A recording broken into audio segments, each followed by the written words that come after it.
Welcome everybody to a new show of the Heel Heat with Jay the Champ, all be elite Benny, and myself, Paulinho. We're here for the Extreme Rules pay-per-view prediction show, and let's see where we're gonna go. SmackDown just ended for us. I didn't watch it. Jay, did you watch it? Oh, today's? Yeah. No, not at all. No. Benny, did you at all? I came in like the middle of it. I think I told y'all in the room, like the first thing I saw was Tegan Knox, so I was amazed. But yeah, I caught for the most part like that and one match, and that was it. Well, because the main event was like 40 minutes long. So all right, let's get started with this Sunday show. All right, kicking off Liv Morgan versus Carmella. This will probably be a pre-show match. If it is on the main card, it's going to be the first match, or it may be a palate cleanser match. This match is going to be in the death spot. It's not opening. Yeah. If it's not on the pre-show, it's match 2. Yeah. Yeah. Benny, who you got on this? There is absolutely bias aside, because you know damn well I'm a Liv Morgan like stan. So bias aside, there is literally no benefit whatsoever to Carmella winning this match right now, because giving away one of my picks later, I don't think Bianca Belair is going to win. So and to be honest with you, we might end up in a situation where Bianca Belair loses and then gets drafted to Raw. I can see that. If that ends up happening, what you need other people to be pushed towards the main event to challenge Becky. So with Liv on the hot streak that she's on for the most part, I mean, and like hot as in the crowd is behind her, not as her being pushed, because all she's been doing is beating Carmella's ass. I think she would be one of the ones that's next in line. You know, they got a couple of people tied up in the tag division. You got like this 3-way feud for the women's tag titles now that just became a thing tonight. So like I said, we'll see what happens, but I got Liv. Who you got, Jay? I agree. I mean, it's even though we're working with a company that don't make sense, they put too much kind of into this, and they've been pushing Liv a little too much in terms of highlighting her and highlighting her growth and development, and you know, I just think that Carmella's done enough already where her losing these couple of feuds since she came back doesn't really hurt her, because at the end of the day, like, her character went from Staten Island to bougie, so basically she's just Snooki that grew up. It's like, we get it. Like, you don't need to do anything more. Like, it works for her. Like, everybody understands who she is, what she is. I'm cool with it. But Liv still has a lot of ways to build, and I think I think they're trying to build Becky the same way AEW built. Excuse me, I can't speak right now. Built Britt Baker. They're trying to rebuild Becky kind of as as like a better version of, because she's not the man anymore. Like, she came back and she's just not the man. Like, that's not the character. So what the hell is she going to become? And they're going to have to kind of, especially if she's supposed to be a heel, they need a sympathetic babyface that everyone's going to get behind. And right now, the one that they have is Liv Morgan. All right, this one I agree. I think this is a unanimous decision. This one, Liv Morgan, I agree as well. Carmella is at the point where she can take losses and it's okay, because they always shove her to the front when they need her to be up the front. So she could take the L and be all right. And they got to build up Liv, because I don't think they're gonna move Bianca, because they're following that rule where like they keep couples together. I don't think they should. No, but I don't think they are either, because they're gonna keep, unless the Street Profits move as well, which makes no sense, because now you have the New Day and Street Profits in the same show, It's not even just that, but go ahead. It's just nah. It's then you're taking the fun out of SmackDown because those yeah. So I'm going with Liv Morgan on this. We got to build somebody for Becky to fight soon. Or now, even somebody for Bianca to fight. Honestly, if you really want to think about it, because even with Bianca losing this, technically she should go back to the bottom. Mm-hmm. And even the problem is that the women's division isn't big. So going back to the bottom is still, she's one match away from being number one contender again. Yeah, and the women's division right now is like very, very like it's bare bones. Yeah. Yeah, on both shows. It's not just this one, it's both shows. It's a lot to do with what Lacey Evans got pregnant, the cuts. They brought a couple people over, a woman over, but they haven't built them yet. Like Benny said, you got Tegan Knox that showed up today. Here's another name that we haven't seen recently, Toni Storm. Yeah. She did the whole thing where she had the segment with Dolph, but right now she's just a pretty face. Unfortunately, she was teaming with Liv a little while ago. Yeah, but again, that's one that can step into the spot, but right. And she's supposed to have that match that got cut, the tag match that got cut on 9/11, the 9/11 episode. So yeah. So moving on, we have Damian Priest defending in a triple threat against Jeff Hardy and Sheamus. I mean, hey, if this is what they're gonna do to get the guy over, because at this point, all they're doing is leaning into the international U.S. champion thing. Like there seems to be a shtick now with the U.S. title where the best champions are never American, which is kind of hilarious. Damian Priest was just at the freaking at some award show with Bad Bunny again. So they're not taking the title off of Damian Priest. The Latin billboards. There you go. They're not taking the title off of him no time soon. They're still trying to build him as a face in the company. Yeah. He's not going to go anywhere. But also, what I love about it, though, is that you immediately push Jeff back into a title picture, which is where he should be. But the simple fact that now I'm starting to hear interviews about him talking about how he's talking about the end of his career. He's talking about how he wants to help guys, but he's also talking about how he wants to bring back Willow. Yes, I heard that too. For the last run. And I'm like, okay, this may be this year, this may be next year, because let's keep it real. I don't think Jeff Hardy lasts another 5 years. No. Wrestling, period. Here's the thing, though. I don't think Willow will have. If he brings back Willow on WWE, it's gonna be a disservice. He needs to, of course. He needs to be, but he wants to do it with WWE though. It's not gonna work. It's not gonna work. But and the thing is, we can't even blame WWE for having broken Matt Hardy because they were still in that legal. It was illegal. And then when they did the whole woke Matt Hardy, they tried it, but it just wasn't the same. And it's not. It's nobody's fault. It's just. But I think Jeff Hardy has the benefit of being mentored by someone like The Undertaker. And he has that wealth of knowledge. And the difference between Willow and broken Matt Hardy is Willow isn't like a weird PBS special like broken Matt Hardy was.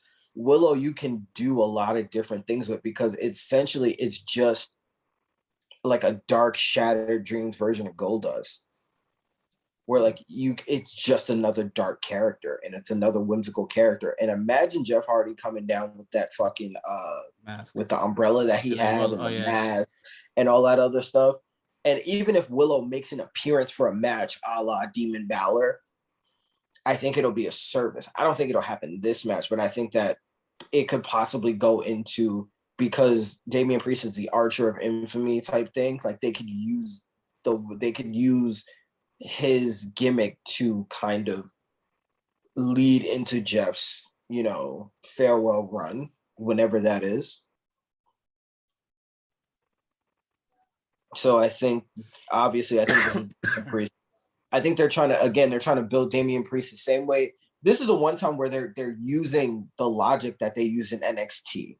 because Damian Priest got built really around the fact that he was North American champion. So building him through the U.S. title to see how appealing he is to the masses and if he can get over with the masses, to see if he's a world champion is smart. But this is also one of those times that I'm going to keep repeating it. And I know he's probably never going to wrestle again. But this is when I miss Velveteen Dream. Because this would be the perfect feud for Velveteen Dream. Can you imagine it with Sheamus? Just his gimmick on the main roster would just be so freaking amazing because his gimmick was so versatile where you could, even if you tried to ruin it, you couldn't. It's one it was of those perfect like, gimmick. Damn it, man! Why can't you get your head right on your shoulders, man? Like think about it. He's the Josh Gordon of WWE. He really is, bro. Like it's just like, fuck. If you could just get your shit together, bro. Like, damn it. Like you're that guy. Like you're really that guy. Yeah, and you haven't heard from him. Like he went back and was like, Velveteen Dream is dead, but Patrick Clark and blah. I blah, think blah. he's retiring. I don't think he's gonna do wrestling. I think he's done. No, that's what I'm saying. I think he's done. But it's one of those situations where it's like that was such like he was poor. Like this is one of those times where like this time in history would have been perfect for him to make a decision. I think he's gonna end up. I think that's what WWE's missing. Yeah, he is a cautionary tale, but he's also exactly what WWE is missing. Mm-hmm. With Roman Reigns and all these heel characters, with all these great heel characters, you don't have a guy. Like he literally is the tweener. Like he's the perfect tweener. Yeah, where it's like he can work with literally his gimmick works with against and with anyone. But he was also the ultimate loner where he never needed a title to be relevant. No, he never needed a title. And you can put him in any title. Like you could have put Velveteen Dream in a 24/7 title picture and it would have worked. Oh, don't. God. No. It would have worked. No. I can, you know why I can imagine it? Because he would have did some shit like Val Venus. Like it would have turned into the Val Venus level like gimmicks from the Attitude Era where he's just in the shower like, you want this title, come lay on me. Right. Like it would have been so good though. It's like ridiculous, man. Like he's like it's I said, like he's gonna be a cautionary tale. He is like, because it's like keep your head right, don't do this, don't do that. Look what happened, potential he had. Like and he didn't scratch the surface for his potential. That's the crazy thing. There was still some more. There was just so much more. And like watching his matches, you're like, okay, what's he gonna do? Whose move is he gonna bring? Is he gonna steal? Like his gimmick worked because he could steal people's moves, he could steal people's entrances, he could make fun of people. Like imagine when John Cena came back for that run, that instead of John Cena coming out with Velveteen Dream. How much it would have pissed, how much heat he would have got. But he was dressed up as the Thugonomics. Yeah. That shit would have been hilarious. It would have been hilarious. Oh, you see this? Oh, you see? Well, no, you see the dark. You see the back in the shadow. You see the jersey and a hat backward. So you think it's him. You're like, oh shit! And then it goes up, and the light comes on. You're like, ah! And and the light comes on and it's purple. It's like, yeah. Yo, that would have been so good. Sorry, I went off tangent, but it's just every time I see like these types of feuds, I'm like, damn. Because every time I look at WWE NXT, it's like you're missing that one person that's like that weird enigmatic. Because it's like Jeff Hardy used to be that guy, but now he's old and beat up. Undertaker used to be that guy, but he's retired. There isn't that guy anymore where there's that weird enigma of like, it was Bray Wyatt for a while, but then I guess his gimmick went too far one way that they just couldn't do much with it. Velveteen Dream was that perfect middle where you can put him in a spiritual feud. You could have put him in. They could have done it with Aleister Black, but Aleister Black isn't funny. No. Like Velveteen Dream was on the mic. His character is completely different. Yeah. So it's like imagine Velveteen Dream feuding with Big E. Like just from a gimmick standpoint, that would have been just it would have been like Goldust wrestling that Crush. pretty much, yeah. That my old 80s 90s wrestling. I'm about to say because you saying names, I have no idea who the fuck that is. Like, yep, I'm just gonna agree. Betty knows. Betty knows. I remember Crush. Yeah. But Velveteen, Velveteen, God, Damian Priest definitely has to win this match. Not to because it's the beginning of his reign. Like you can't just hot potato the title off of him. Nah, too quick. Yeah, it's too quick, even for their standards. It's too quick. Yeah. Who you got, Benny? This is obviously the same damn thing. I'm not picking against Damian Priest right now.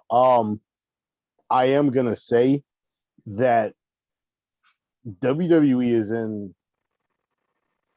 not in many different facets, but in this one right here, they are in a position to make a bona fide star right now in Damian Priest. He fits the mold. He's an amazing talker. His voice, like just his voice and his delivery, the conviction behind what he's saying, top notch. Now, granted, it gets a little wonky when he's trying to deliver the nonsense that they want him to say, but he's the type of person that I can honestly see down the line. That's the guy that the torch gets passed to by Roman Reigns. Mm-hmm. That's what I'm saying. Like, I could see him being a world champion if that's my little tangent right there. That's my little tangent right there. A little roundabout way of me saying that Damian Priest is going to retain. I think they threw Jeff Hardy in this match for two notoriety. One, because a lot of people got super pissed off at the fact that he was in the 24/7 chase a couple of weeks ago. And the other thing was, you want to make a little bit, give yourself a little more variety because Damian Priest has been literally beating the shit out of Sheamus for like 2 months now. Facts. Yeah. Well, you guys know I've been a big fan of Priest, like since he joined the roster over at NXT. Word, so you picking Jeff Hardy, right? Hell no, bro. I'm never gonna get my boy Priest. Well, I'll say this: you were a big fan of him ever since you heard he was rumored to be signed from NXT. Yeah, back when he was still going by Punishment Martinez. Yeah, yeah, yeah. That I'll give you credit for because I was like, who? Yeah, and I looked, I was like, who this big mother? This nigga like 6'8". Yeah, and I've been a fan of his. And the thing is, like, I didn't like the whole first persona they gave him. I was like, no, he can't. He's that a little bit of a darkness to him, and they kind of gave it to him. It's cool. They put lavender in his head. They ain't give him shit. Bro, they're messing with a lot of shit right now. It's just annoying me. They gave him lavender and white and said, "Orale vato." Yeah, it's annoying. I'm just like, even though I will say, if they put the LWO on this man, I would be very happy. If they could find a way to put him, Angel Garza, this is Roberto Carrillo, and maybe Dominic Mysterio into a faction and give them the LWO. I'm just saying. Here's my thing. He has the height. This is my concern with him and Vince. Well, he's goofy as fuck. He has the height, but he doesn't have the build. Oh yeah, no, he's kind of slim. Yeah. So my concern with him and Vince is that Vince was like, oh, you're tall, but you're not big. You're not,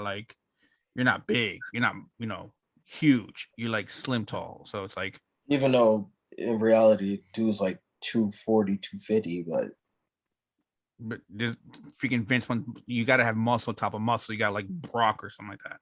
Yeah. I'm just like, or like Braun or something. I'm just like, nah, man, come on, get over that. Damian Priest could be the one that leads this, and he could have his own faction, like you were saying. And I like the idea. But here's the thing too: there's starting to be a little bit of a left door. Grand Metalik already is asking for his release. Uh-huh. that's the first domino that might start You falling already off. know. You already know. That's what I'm saying. You can't wear a mask in Survivor WWE. I'm sorry. When was the last time we had him? The only mask wrestler I think I can truly say that actually came to WWE was successful was Rey Mysterio. There's no other like I can't think of in the wrestling pantheons any other masked wrestler that was successful. Who? Because I guarantee you, I'm gonna look at him and be like, their WCW career is better. Nope. Los Conquistadors. You talking about that tag team from Edge and Christian? Yeah, no, like the original ones from the 80s. They actually won the I titles. don't know who that was. They were messing with them. They wore that stuff, and they were like really from the 80s. But no, I'm just fucking with you. Trying to think here. Who wore a mask? They brought somebody from Japan.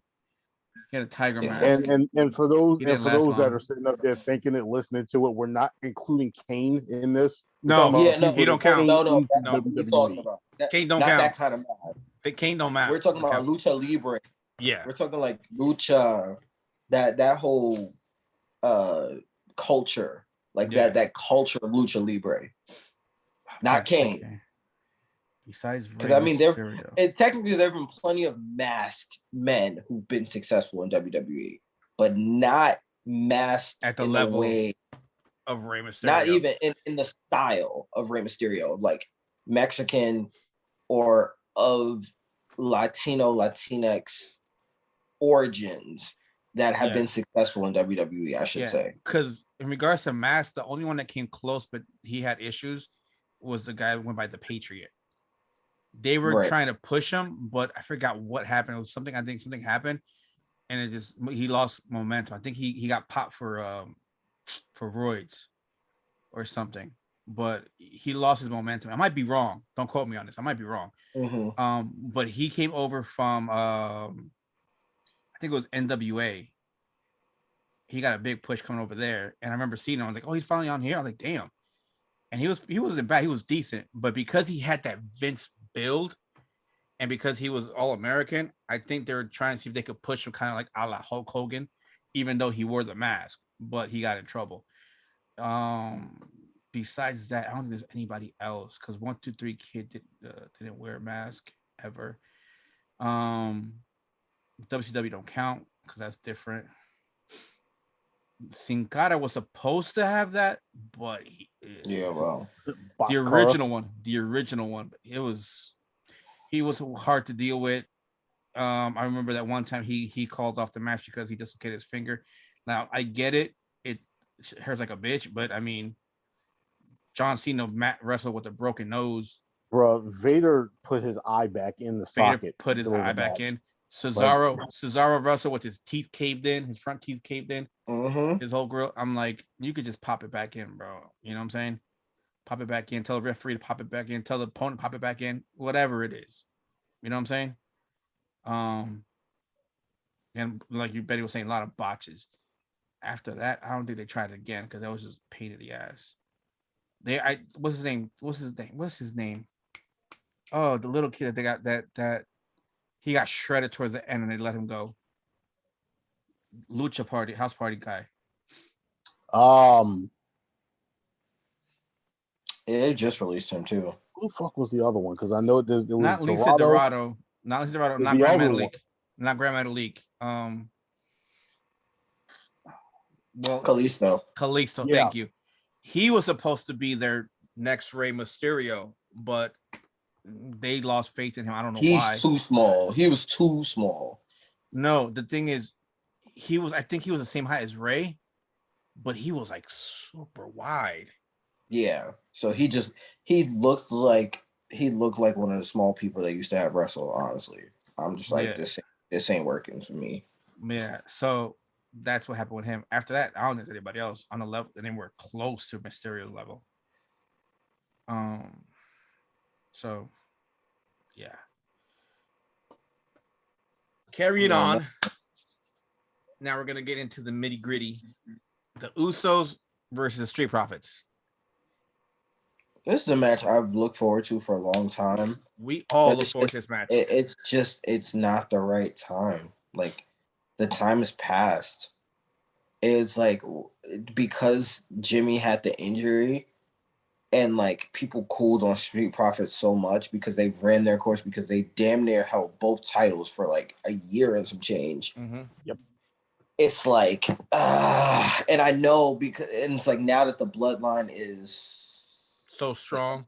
so strong, I know that this match is gonna be like it's gonna be a banger for sure. But I believe the Usos will win. What I did like though is that tonight I know that Roman Reigns called out Montez Ford, and I'm like, I don't know what happened with that. But like we've always said, it's one of those situations where it's like, of the two, even though both are extremely talented, Montez Ford still has superstar written all over him. If they were to ever go that route and do it right, like he has, like if I were to compare them to anyone, it'll be Edge and Christian, where like both guys could be extremely successful if they could figure out their own individual gimmicks. Yeah, because Montez has the charisma. Mm-hmm. Montez has the Rock level charisma. Like the problem is that if he were to tap into that, people would compare him to the Rock too much. Mm-hmm. To be fair, Angelo Dawkins has charisma as well. It's just the way he's shown it so far in the main roster is it's playing off of somebody else, or it's always been involving someone else. Mm-hmm. It's never been about him. Yeah, his charisma is like a sidekick had charisma. And I'm not saying he doesn't have charisma, he has it, but his is not like he hasn't got to the point where like the solo, like I can do this myself type charisma. Right. Like he needs that's what I'm saying. Like he needs a Roderick Strong kind of story arc where like he goes away for a little bit and then comes back with a faction and comes back with like almost like a completely different persona. And then you shoot him in the back. Like to me, Montez Ford has like what you almost had with Adam Cole, you have with a black Montez, like you have in a black man in Montez Ford. Not as good as Adam Cole. I'm not saying that he's as good a wrestler as Adam Cole, because I'm not saying that. But that type of charisma is what you have. Yeah. And you got the Usos, you said? Yeah, take the Usos. I want let me go next because Benny had to take a phone call. I'm gonna go with the Usos right too. Oh, okay. I'm gonna go with the Usos again because this is the match we've all been looking for. We've all been talking about this one for like I don't know how long already, but the fact that it comes at a time when you have the bloodline, and the build up to this one was like it wasn't as I expected it to be. It just was like what the Usos were attacking somebody, and then they just came out. It's like boom, and there goes the beef. I'm like. Like you can't have like a little snickering in the back, and it's like, yo, oh, those are ours. You know, we're gonna come back for that. Just like whatever you want to do it. But it starts off because they're helping somebody. That's so 80ish, man. That's so 80ish. You know, it's like you can do better. It's like right now, it's like a hit or miss, like what you get on the storylines. Is it gonna be a good one, a decent one, or just like a blah? And I feel like it's like they're doing that because it's just showing their hand on what storylines are focusing on the most. When you can actually put a good product and put storylines for everybody, decent ones, if you just take your time and use your writing staff that you have. But unfortunately, you have a writing staff that doesn't know anything about wrestling, so they don't even know like who they are. They probably don't even know what anybody is about. So how can you write for somebody if you don't know what they're about? So, all right, Benny, who you got on this one? Unfortunately, I'm gonna have to say the Usos as well. The Street Profits at the moment are a little too cool, and I mean, like not in heat wise, they're a little too cool to have take the titles at the moment. The Bloodline story is it's running real strong, and right now, just that whole faction right there just works incredibly well with all of those titles. Considering something else that happened tonight, I mean, if Becky wasn't on SmackDown or wasn't the women's champion, if we still had Bianca as champion, I could see a Naomi thing getting thrown in there too, but that's not what's happening at the moment. That would have been nice. But they're also starting to set up something else with the Alpha Academy, because before Roman went out for his match, in which the main event was Roman Reigns versus Montez. These guys, like I said, they faced off with the Alpha Academy just out of nowhere before like the beginning of the Roman match. So I'm just like, all right, they're starting to set that up right there. I could see this being extended out. Obviously, because the Usos are de facto heels or whatever. You're gonna get some type of a cheap win on their part, in which the Street Profits will still have some type of a gripe. So then we're gonna end up like, all right, they're gonna be able to like take it from there and add the Alpha Academy into it somehow, some way, and then maybe you take the titles off of the Usos in some strange. I don't know. But yeah, it's gonna be the Usos. Yeah, it's one of those where like we wanted this for so long, and it's at a point where we got it, but it's at the factor where Usos are not going to lose this one. You can't take it away from them. The bloodline, which is one of the hottest storylines right now for them, they got going. You can't take anything from them. That's why I was like, when they won the belts, I was like, it's too soon. There was like not much of a chase. Yeah, because there was nobody else there. No.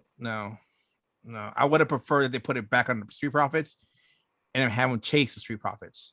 Mm-hmm. At that point, it's like you can get a best out of 3 feud out of there, last a little bit before they actually take it or they retain it. You know what I'm saying?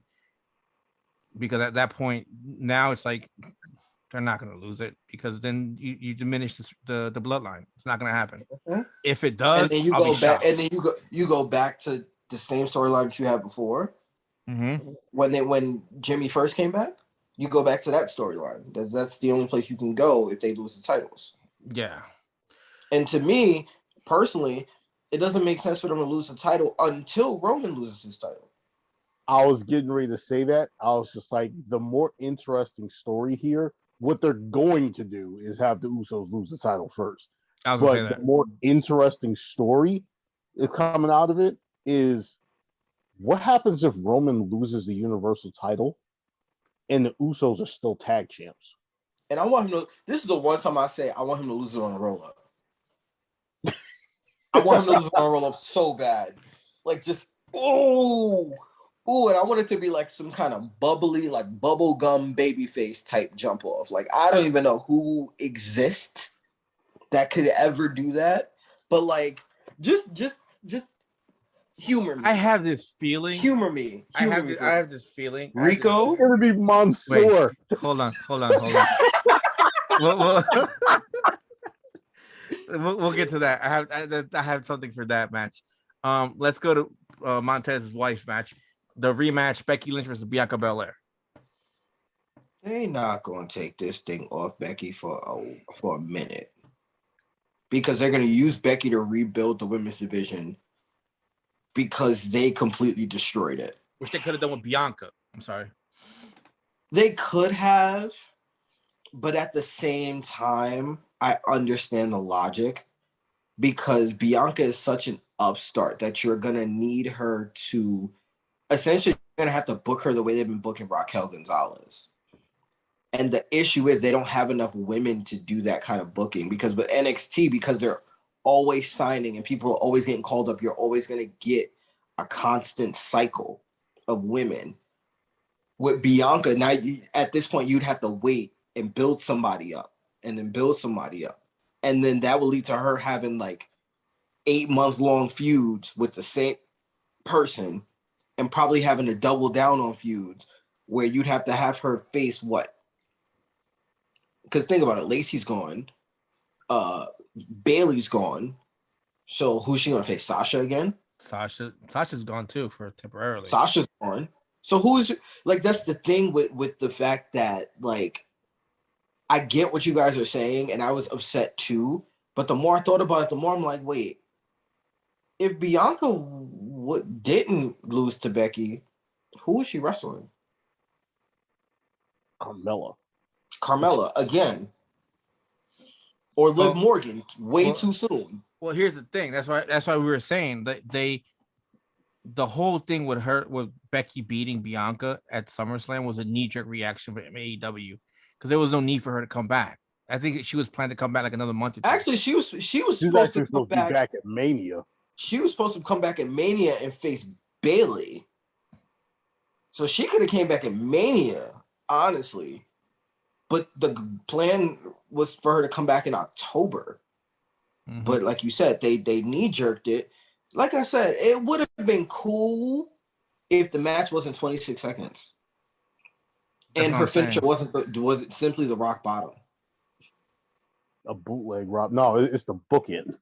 Not even the rock bottom. It's the bookend.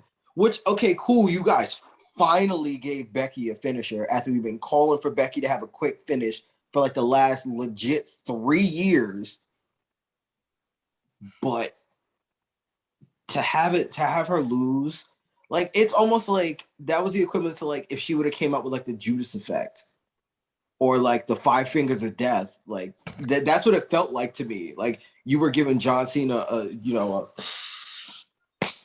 and giving him a title, and it's like that check was funny. Oh, the lightning fist. Yeah, like, come on, bro. Are you trying to do Wakanda forever, my guy? I love that movie. I do because it's funny, but for it to actually beat somebody would have been annoying. And that's what I feel like what happened with Becky. Like, oh, I'm going to reverse you. Elbow. Oh, rock bottom. Oh, and it's like, the fuck? Like, excuse me? You literally, and it was like, the problem was, and again, I feel like people never take this into account, a champion's run is only as good as its challengers. Bianca had nobody left, bro. She was literally doomed from the time that she won Royal Rumble. She was doomed. It was getting worse and worse because don't forget Lacey Evans out of nowhere. Boop, pregnant. I mean, she's a Marine and she already has a kid and she's married, so that was inevitable. Why would you push her anyway? Because they pushed her. She should have just been leaving NXT, if I'm being honest. I know, of course. But they've been pushing her since day one that she came up. She got called up. And she couldn't wrestle worth a damn. She cleaned it up a bit. Come on now. Like I said, that's why I said couldn't, past tense. She couldn't. No, when she came I didn't say she can't. She cleaned it up a bit. She cleaned it up a bit. She still has a lot, though, that she could work on. Now she's got to come back from having a baby. Yeah. So hopefully, what I'm hoping for is that she takes the same approach that Lana and Liv Morgan did and just lives, like, builds a gym in her backyard, buys a farmhouse, something, and builds a ring and just works her ass off. Well, because Liv, you can tell, has been working. Excuse me? Is it for what it's worth? We are talking about a Marine. Granted. But again, the thing is, if they would have came out with like a Sergeant Slaughter kind of gimmick and not the whole I'm a Southern Belle and it's Miss America, like I can never get past her gimmick. That's why I can never take her seriously. Her gimmick was trash, bro. And it had nothing to do with her. The gimmick itself is trash. Because basically you're saying that you're a Marine, you're a mom, you're a Southern lady, but backstage they treating you like a slut. And basically saying you got to sleep your way to the top to opportunities and stuff. Like, even when Ric Flair says he's uncomfortable, that's saying a lot. Mm-hmm. When Ric motherfucking Flair says he's uncomfortable, Mr. Helicopter. Yeah, that's what I'm saying. God. Like the nigga the dude that done did every dirty thing in the industry, done slutted up the best of them, saying that he's uncomfortable. Vince, you done fucked up. When a hoe is out here telling you like, bro, this ain't it. This ain't it. She's a baby. This ain't it. No, come on, bro. I hope when she comes back, they give her like a more badass gimmick where like I could see her doing like a lady biker gang, Sons of Anarchy. I'm a retired Marine, but I'm gonna punch people in the face with like a biker chain or something. Like, give me American badass Lacey Evans. I wouldn't be just mad at that. me would I like to see that, see how she goes with it, because she's gotten better with her promos. She has gotten better, but that faux Southern accent is annoying, and it doesn't work because it takes it completely that's away. not hers either. No, that's not how she really speaks either. No, so it's like she's from like Minnesota or some shit. Minnesota. Like she talks like a regular like Midwestern housewife. No, I don't know. I know why I just went Viking. You know what I mean? She talks like somebody from like Cincinnati or something. Benny, I think you got Becky Lynch too. Yeah, I got Becky. Yo, honestly, what if they hot shot this though? How hilarious! They could, but it would honestly it would piss me off even more about SummerSlam if they did that. Mm-hmm. Oh, do you mean the same way they pissed us off about SummerSlam last year when they hot shot it, when they fucking let somebody get beaten and the next week Roman Reigns came back and won the title? Oh yeah. But I'm just like, you go out here and you have Becky take the title off of Bianca in 20 something seconds. If you turn around and put the title right back on Bianca, number one, that you automatically put yourself in a position where you have another Becky Bianca match. Number two, why the fuck did you do it in the first place? Because you needed SummerSlam to be interesting. But then also you have to put this into perspective. You know what the next show is after this show? Saudi Arabia. You know you know what else is funny though? Just by what you said, all right. Just by what you said, and I'm gonna go back to this every single time. All right. They wanted SummerSlam to be interesting. They could have cut that stupid ass Miz and Morrison segment where they were going around with the stupid water gun. What Xavier I forgot why they put that up. That was a knee jerk reaction. Something happened. I can't. They started that mess on the pre-show. That was scheduled. But I forgot something else happened where that's why they came out in the middle and it was random. Because something was supposed to happen. Something got cut.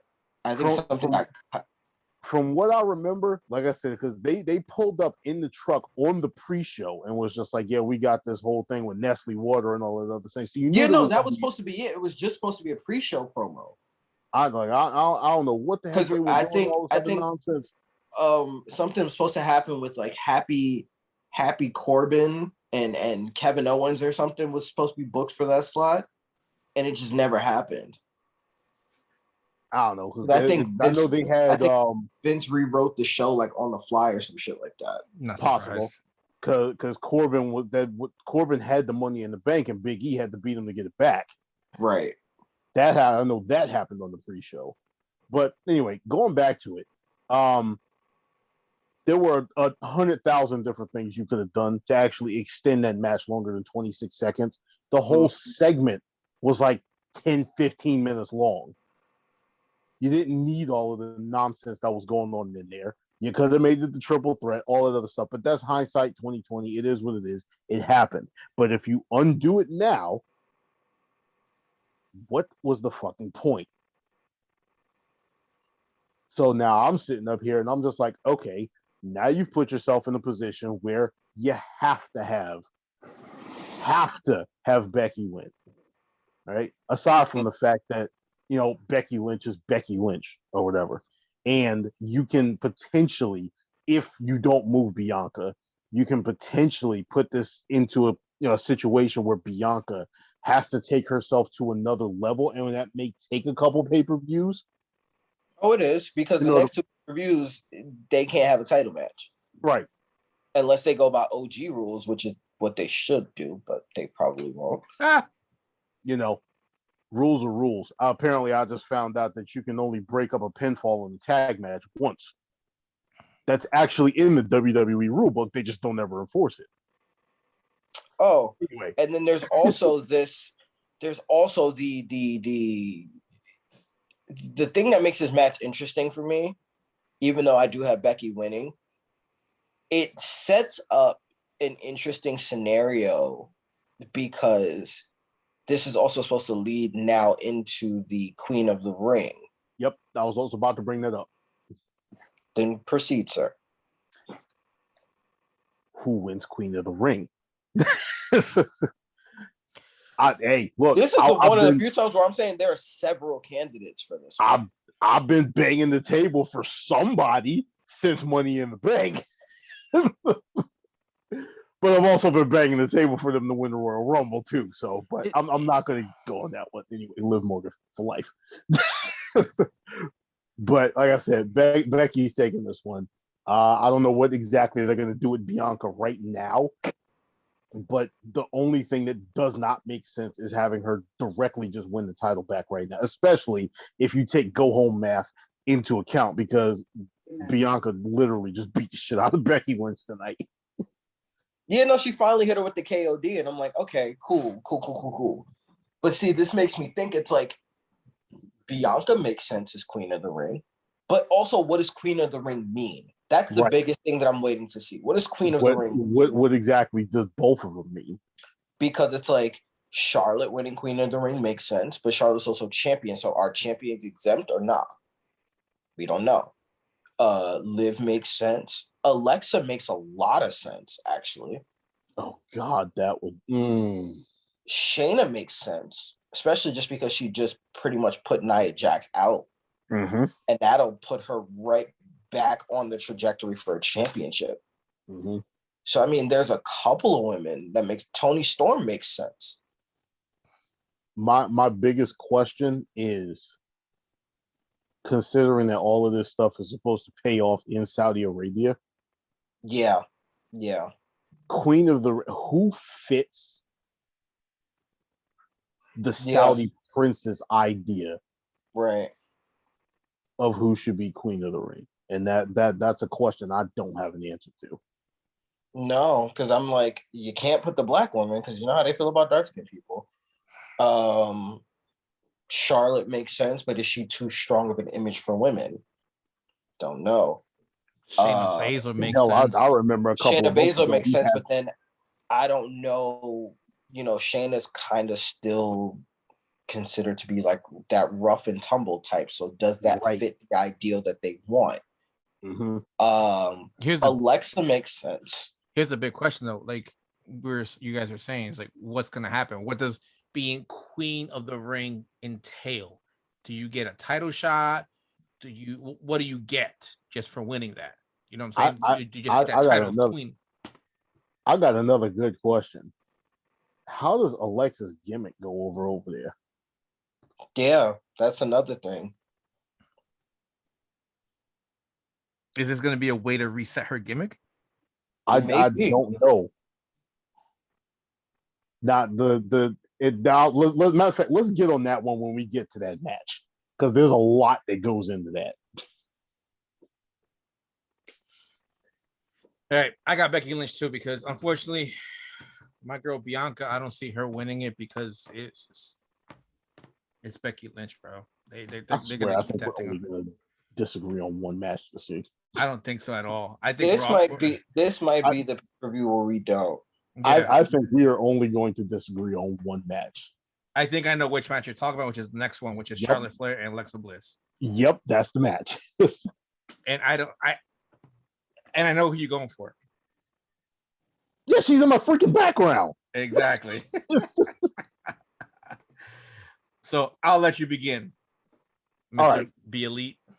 Here's the thing, and I actually spelled that wrong. I meant to put it and make it all Be Elite, but I didn't know how to do that. But anyway, all right. I have Alexa. This is completely heart over head. All right. Because my head doesn't know where the hell to go with this. You have, pardon my toxicity, You have looks wise, according to Vince McMahon, or according to how I think Vince McMahon's brain works, the top 2 women in WWE. All right. Charlotte on Monday, if you all did not see or hear that promo, came out and basically said, you need to go back to being the goddess. However, Alexa is moving damn near New Day numbers in merch. So they can't take her back. Not happening. How the hell Not do happening. you resolve this situation? And You do that a Charlotte, Queen that gimmick. Charlotte doll thing. Oh, Charlie? Yeah. Charlie that's moved another like thing. crazy, bro. I think it was like I think it's $12, $20 for that doll, and it's been Bro, moving like that drink crazy. sold bro. out like the first night. I was Charlie like, is over. what? Charlie is so over. And the messed up part about this one, the way I use the go home math with Bianca and Becky, you can't use it here because Charlotte in that last segment beat the living hell out of Alexa, and Alexa stood tall. I don't know where you go from here on this one. All right. But I am going 100% hard over head just because of the fact that 1, Alexa Bliss fan, 2, Charlotte is ranking up title wins. All right. And in order to rake up title wins, you got to lose the belt. Here's the thing. What pay-per-view comes after Saudi Arabia? Survivor Series. I know exactly where you're going. Becky Charlotte.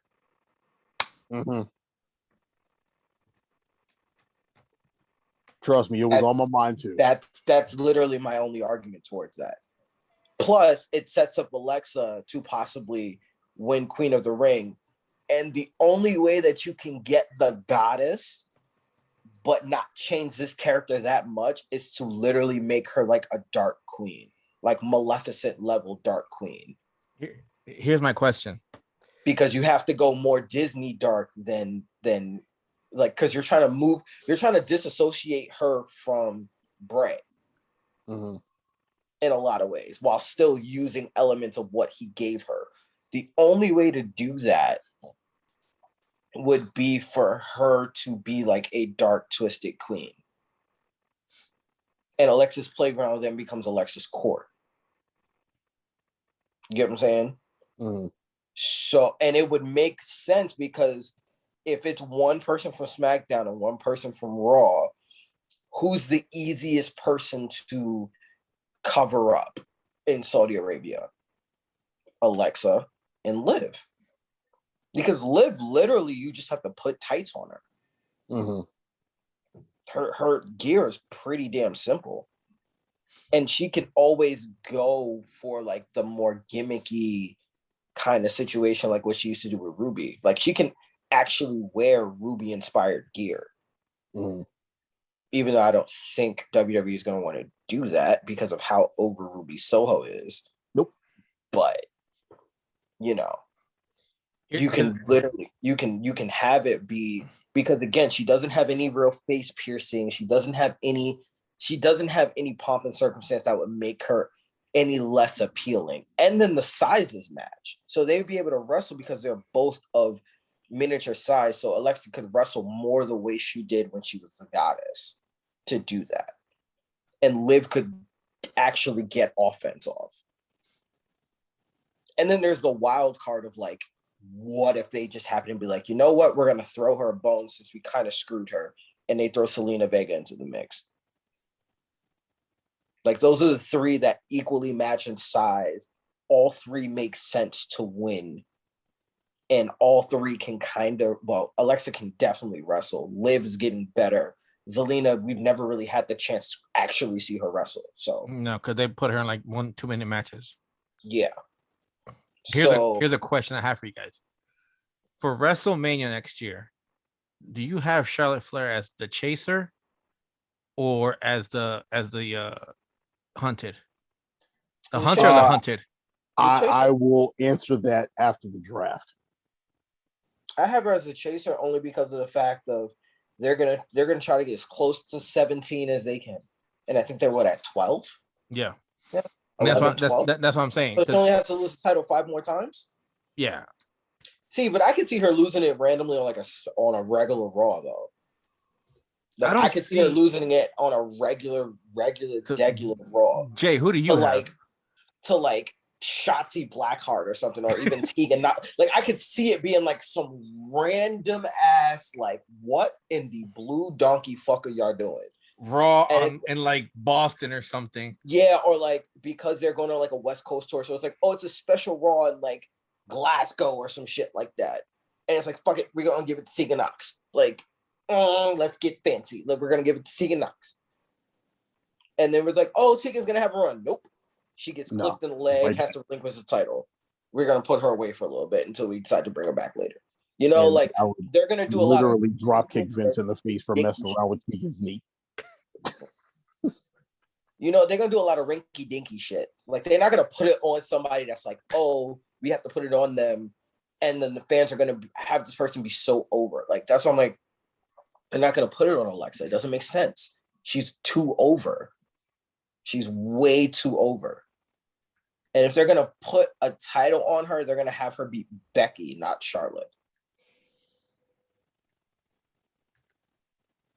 Benny, before you actually lose your mind. No, I just thought of something. Oh, I know. Queen of the Ring is coming up, and I forgot Dakota Kai is getting ready to come up. Oh, Dakota is getting ready to move up. You're right. I still don't think they give it to her though. Oh, I don't think they do, but that's gonna be that. Whew. I feel like she's gonna end up getting squashed like crazy. If they are smart, they're gonna do the Dakota Kai versus Tegan Nox in the Queen of the Ring tournament. I swear, she's so aggressive. If they whiff on that opportunity, bro. They after the tease they gave, like and they had the thing is they can't even do Candice anymore. That's the thing about it. Like somebody like Candice LeRae can't be in the first ever Queen of the Ring. Yeah. It sucks so bad. It's like, and it's like somebody like Candice LeRae can legitimately get released. Like that's my fear right now is that like her and Johnny could then get released. Yeah, well, Johnny's contract expires at the end of the year, and they might just be like, "Well, your husband's gone." They're probably gonna let him go. Peace out. Yeah, nah, he's gonna be enhancement talent, bro. Enhancement talent, and to put on some good matches and take over if they need one or here or there. They're not gonna resign him though. He's no. Back to some shit like that. No, they're not gonna resign him, but they're gonna try and milk anything they can from him. I'll tell you that much. Anyway, I agree. I got Charlotte on this one. I don't think she's gonna drop us just yet. The reason I asked about WrestleMania is because of the fact that I think she's gonna be the hunter, and they're gonna have her. Yeah, I don't see her defending a title. Yeah, they're gonna have her win the 7th. They're gonna try to have her win the 17th. No, it'll be like the 13th or whatever number is gonna be. It's gonna be on there. They're like, oh, this is because they're gonna announce it. This is number 13, and she's 3 more wins away from catching her father. Because by that time, they're hoping that all this with Ric Flair goes away for a bit. You know what I'm saying? So we'll see. Yeah. So I do want to say I don't think it's gonna happen either. But let's just say Fox gets their way and WWE just decides to load SmackDown up with star power and make Raw like your new talent show. Mm-hmm. Just for argument's sake, mm-hmm. Charlotte loses the title, gets drafted to SmackDown. You have the opportunity. You have an opportunity to have Bianca run through all 4 of the 4 horsewomen. You have the opportunity, but I don't think they're gonna have Bianca do it. Hell no. It's like of course she's gonna be 3 again. It's a Charlotte lose again.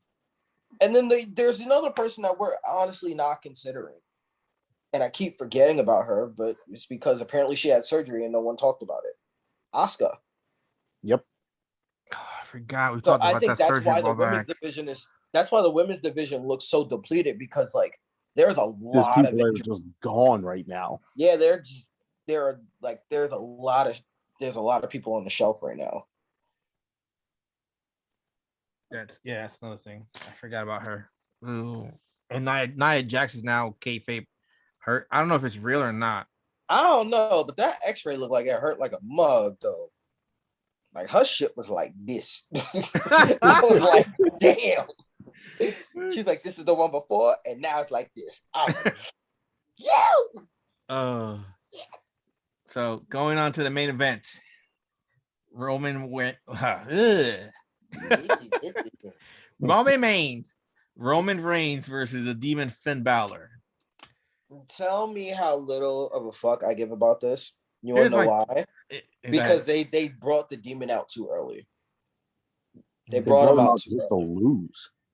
Not even we knew he was going. We knew the next time Finn Balor was in the main event title scene, he was going to lose because they're never going to put another. They're never going to put a world title on Finn Balor again. I'm just saying, like they blew their load and put Roman versus Finn on SmackDown, and they ran that. And then after Roman won, then it just turns into, oh my God, now we're going to bring the Demon out for Extreme Rules. Yeah, and then they did that, and they should have teased it for 2 weeks so that the big reveal of the Demon would have been at Extreme Rules. Now we've seen the Demon more than once, and it's like, and then he attacked Roman tonight and laid out Roman. So I'm like, okay, unless you're gonna all three of them, like, so unless you're gonna do like an NXT takeover where there's a themed Demon, it's like, okay, now we've already seen the Demon twice, so it's not as impressive. Like, remember when he did it with Seth? It was like they spoke about like the lore and they had the story leading up to when he finally came out as the Demon.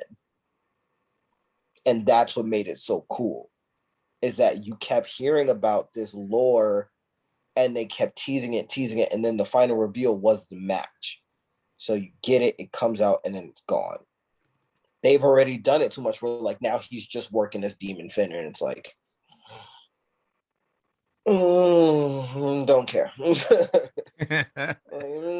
care. And plus, we already know he's going to lose. I don't know. This one got me torn up. They're not taking that. This is why. Not this even that, bro. This is why. They're not going to have Roman lose the world title at a C-list pay-per-view like Extreme Rules. I was about to say, go ahead, Paul, because I got something for that too. The reason why I say this is the Demon, I don't think has lost his luster yet in regards to like when he comes out, he wins. I don't think he's lost yet. The only loss he has is Bray Wyatt. All the losses he's at Bray Wyatt, which is understandable. He lost on NXT. Who did he lose on NXT? I think Joe. Yeah. He lost to Joe and he lost to Karrion. Oh, is that 3-way? Okay, so. No, and he got his ass beat by Karrion multiple times. No. We're talking Demon Balor. Demon Balor. Oh, Demon Balor. Oh, no. Demon Balor's only lost to Joe. Okay, so I think they're going to want to keep that lore. I think he wins this match. By DQ? No. Well, he might win by DQ, but I think he wins his match. It's Extreme Rules. He can't. Oh, yes, right. So he wins the title. Match? He wins the title, but he loses it on SmackDown. Because it's no longer it's Finn Balor fighting, not Demon Balor. That's the same trap I fell into at WrestleMania. That's the only way I can see this, because at this point, if you have him lose, now he's lost twice to Roman Reigns and to Joe. Now he loses whatever luster he had. Now he lost. You know, because before the whole thing was, oh shit, it's Demon Balor. He ain't losing this shit at all. Don't care. Because if he was selling, if the Demon Balor gimmick was selling the way Alexa did, you may have a gripe. But no. The only thing that saves gimmicks these days is merch. Okay. But you also have to remember, they are on their knee-jerk reactions right now. Yeah. No, that's not a knee-jerk reaction they're gonna pull. I doubt seriously that's it. I don't know, man.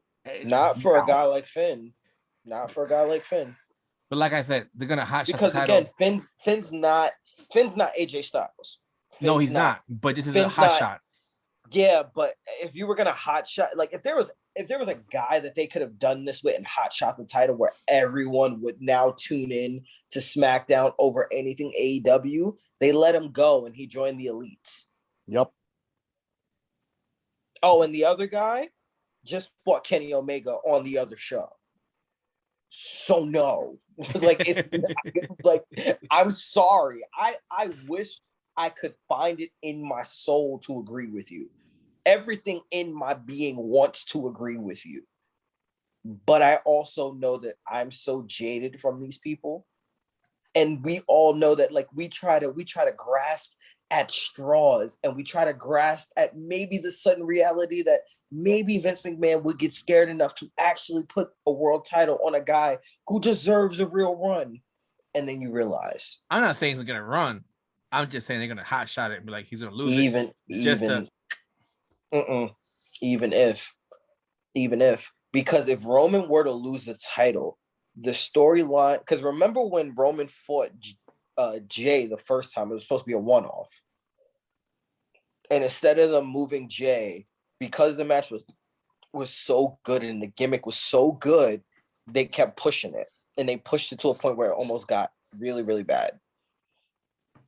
The stuff that the Usos could come up with Roman losing the title and them now being the heads of the table because they're the only two with championships and paying off all the shit that Roman did last year is too good of an opportunity to waste it on a hot shot title. Unless there's one caveat to this whole thing. Unless Brock Lesnar costs Roman Reigns the title because it doesn't matter. Because it doesn't matter if Roman Reigns has the title or not. He's going to face Brock. So Roman Reigns technically can't even get his rematch. So that is the only way fathomable that could work. But the reason why I don't think that would be a thing is because everyone's been itching for Big E versus Roman for the longest time.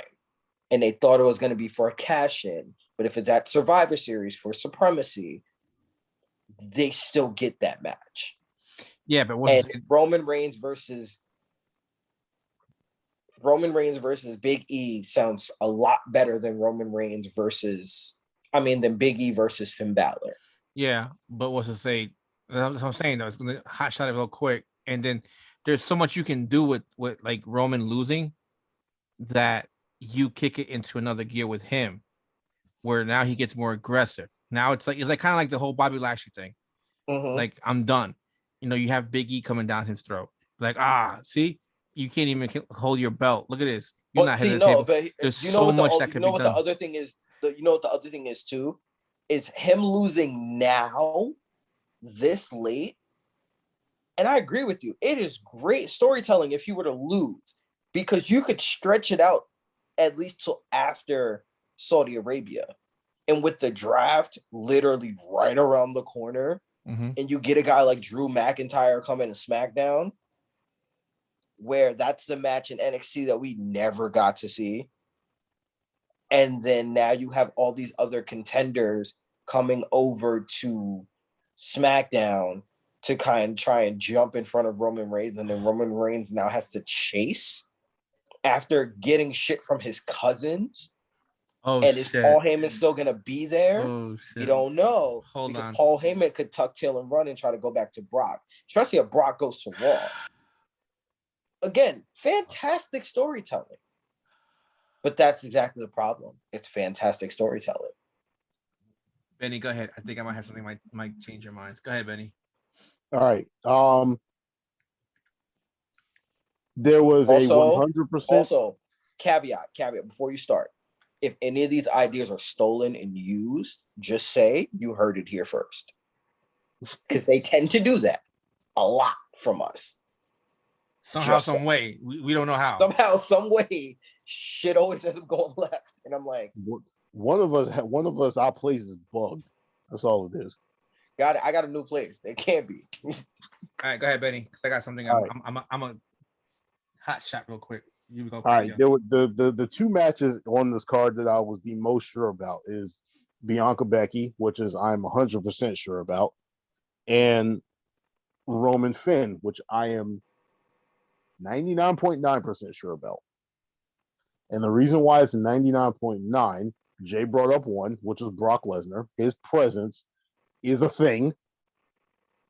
And the other thing is Roman is kind of sort of beefing with everybody right now. Like quite literally everybody right now. He has beef with Finn Balor, who he'll be facing. He has beef with Brock Lesnar. He has beef with Lashley, which isn't going to come to fruition because Lashley has Goldberg at Saudi Arabia. He has beef with Big E. He has now beef with Street Profits. Yeah. He technically still has beef with the rest of the New Day. That's a lot of beef. That's like butcher level beef. So, like I said, there's possibilities. Like the biggest thought that's running around in everybody's mind right now is, oh well, Extreme Rules gives, the Usos free reign to go out there, interfere on Roman's behalf, yada yada yada. If you want to keep the demon strong, you got this, that, and the other. But at the same time, you also have free reign for any of the rest of those people that I just named to bring themselves into it. On top of the fact that your draft is coming up. What's the first thing you want coming out of a draft? A huge marquee feud. God forbid Roman goes for a Superman punch and out of nowhere he catches a Claymore. Now that would be funny. I would laugh my ass off because it would, I give Kevin Dunn shit for his, his stuff, but a lot of times when it comes to framing, he frames very well. That would be hilarious because he wouldn't even be afraid, and he would literally come out of nowhere. But yeah, like I don't see him actually losing this title somehow, some way. They're doing absolutely everything they possibly can to give him win after win after win. Hell, Monday night he got 2 wins that he should not have gotten. All right, there was a blatant in front of the referee disqualification, and he just watched Lashley beat the living shit out of everybody, and then waited until Roman got his pin, and then that was it. So they gave him 2 wins on Monday, another win tonight.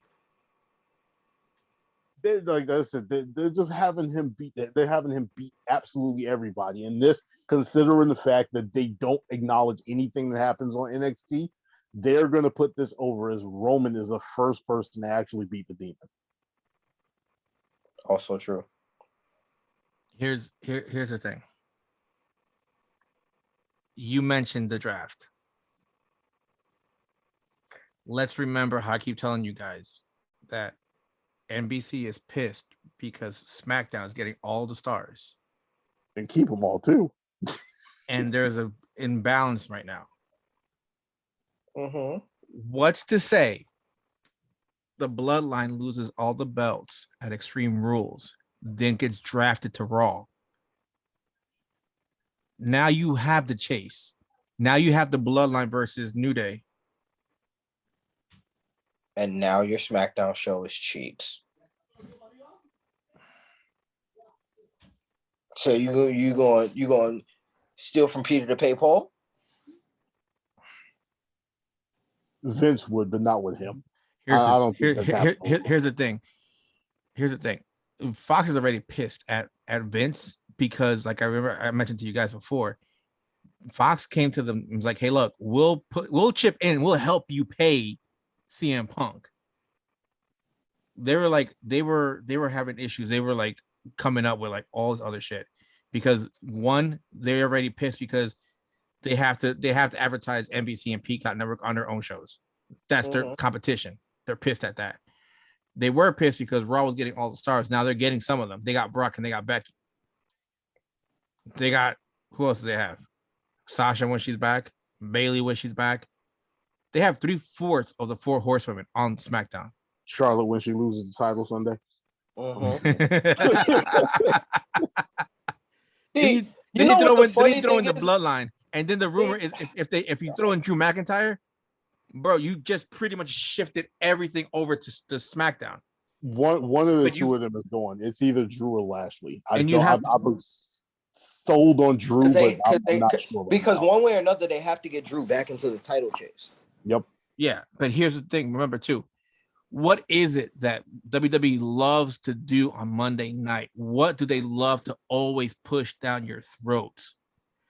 The longest running live TV show, the flagship of WWE, Monday Night Raw. It hasn't that Fox money. It hasn't been the flagship for a while. Yeah, not with that Fox money. And it had nothing to do with SmackDown. It's been going bad and just even worse because now everything went over to SmackDown. I'm just saying, don't be surprised.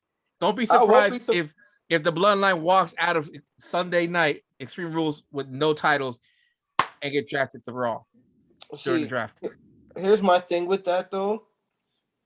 I'm hearing that these last couple of weeks have been a test run to see how they're going to do this whole these rules where like champions can go on either shows or something like that. Oh, they're definitely going to wild card this.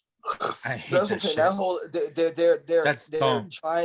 they're trying to see how, because they're going to change the wild card rule, but they're trying to see what works best, because Raw's suffering from a lack of ratings. And that's why Roman kept tweeting and Instagramming about like, I show up on Raw, ratings go up. So they can't. It may be possible that they're just going to have the Bloodline do double duty, but how would they do that is the ultimate question. They can't do that if you lose the title. I could respond to Roman and just be like, no, Raw's ratings went up probably because we had an ass matchup on Monday Night Football. That was actually a good game. But the matchup was just stupid. Nah, you should have just said it went up for that 20-minute halftime show. Yeah. Shit was terrible. That's what I'm saying.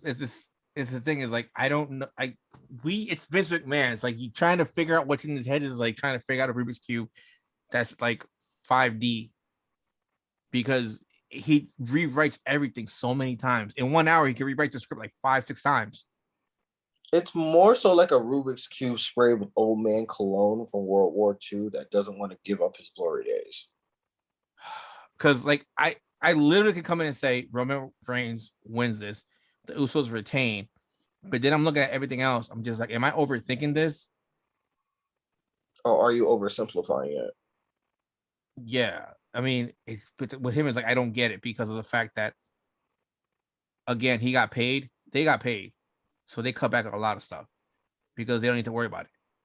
Like before, the match used to be like 8, 9 matches, 10 matches, because they had to have the views. Fell asleep. No, but yeah, because you had to have the views on the stream. Now, because it's paid already, like I don't give a damn if you're watching it or not. I got my money already. But I have to put a show on for the people that paid for their tickets. Yep. Well, all right, just to throw this out there, there's always a possibility that they just throw random matches on there. You could end up with that women's tag team triple threat that they teased on SmackDown just showing up out of nowhere with no build whatsoever. Yeah. You can end up with Shinsuke versus Apollo, which I thought was supposed to happen tonight. But like I said, when I came here, I saw Tegan Knox, and I was just like, everything else was just out of the window. Here's another thing. Don't forget, it was supposed to be Lashley and Randy Orton having a match here on Extreme Rules before they had that knee-jerk reaction and took the belt off of Bobby and put it on Big E. So, like I said, knee-jerk reactions. What are the chances that we get a WWE title match with no build? Big E talking about I want to do an open challenge. Yeah. Not even that. Like they just out comes Gilbert. like I not no build, but just out of nowhere you end up with Big E versus Lashley, the rematch. No, I would love for it to go. Here's the thing, I would love for it to be Goldberg, just because Big E came out in multiple interviews and he was like, my dream matchup is like no build, no nothing, just me and Goldberg, two big thick men, the way Vince McMahon likes it, slapping meat. Like there's a whole segment of him going off about it. I can like see just that. some man meat slapping together, no build, no nothing. It just piss off everybody. I don't care if everybody mad. Just me and Goldberg slapping meats together. I would just love to see him do that. You hear Goldberg, see him in the ring. I don't think Goldberg will ever work with Big E, but that shit would be hilarious just because of his reaction. Oh man. So yeah, we have to remember this is Extreme Rules. Anything can happen. It's also a C pay-per-view, so that is true. That is true. Do we even have B pay-per-views anymore? Nope. It's like you got the big five and then a bunch of C's and D's. Yeah. Like we lost Unforgiven, Armageddon, King of the Ring, the actual pay-per-view, No Way Out. Like those were like the B where it was like, even though they weren't the top ones, they were definitely the follow-ups and they were probably just as big because they were going to be brutal as hell. And then like we had these other ones. But no, they had to turn matches into pay-per-views. Yeah, like and they asked Tony Khan. They were like, "How come are you gonna have pay-per-views every month?" He's like, "Nope, we're good where we're at right now." He was like, "We don't need to be put on pay-per-views every month. There's no need." You're right. You don't. They had a mini pay. See, they did what NXT was so good at doing, where you had a takeover every like 3 months, but you had those specialty shows in between. Like this went from what AEW Rampage to AEW Grand Slam, just because it was at Arthur Ashe. Like it's basically a mini pay-per-view. And I'm like, you know what? That is fantastic. That idea is fantastic. It's the same way they had like Halloween Havoc was a regular episode of NXT. The Great American Bash was the same way. In Your House. In Your House was a pay-per-view. Was it? I thought it was a regular show. In Your House was a pay-per-view. That was a pay-per-view. I remember because EO did the crazy fucking flip thing off the top of the house. Yeah. I don't know why I thought it was that's why I remember show. It. Okay. But like they've taken like those other titles that people are like, oh my gosh, these are nostalgia titles, and made them like specialty shows and not pay-per-views. The only time they do that in the main roster is like the 25th anniversary of SmackDown. Raw's 100th episode. SmackDown's 200th episode. It's like, bro, shut the fuck up. Or they do like the Christmas and the Thanksgiving one where everybody just food fights all the time. And it's like, oh, but in other good news, Jackson Riker got released. So, yep. At least there's some good news in that. Sorry. Had to get that out there. Well, everybody, thank you for joining us on another episode of the Heel Heat.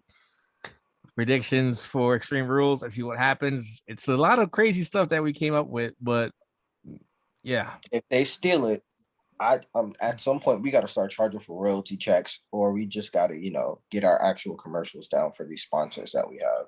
Yeah. Because at this point they just keep stealing money from us. Right. If you don't believe so, watch other shows, and you'll hear them out, and then you'll see watch in pay-per-view. And we ain't reading nothing like spoilers and all that stuff. We're just like we're not insiders. We're just smart enough to see through the BS. Off the dome. Yeah. Thank you everybody for joining us. Have a good night. Yo, shout out to the new Raw Women's Champion, Alexa Bliss.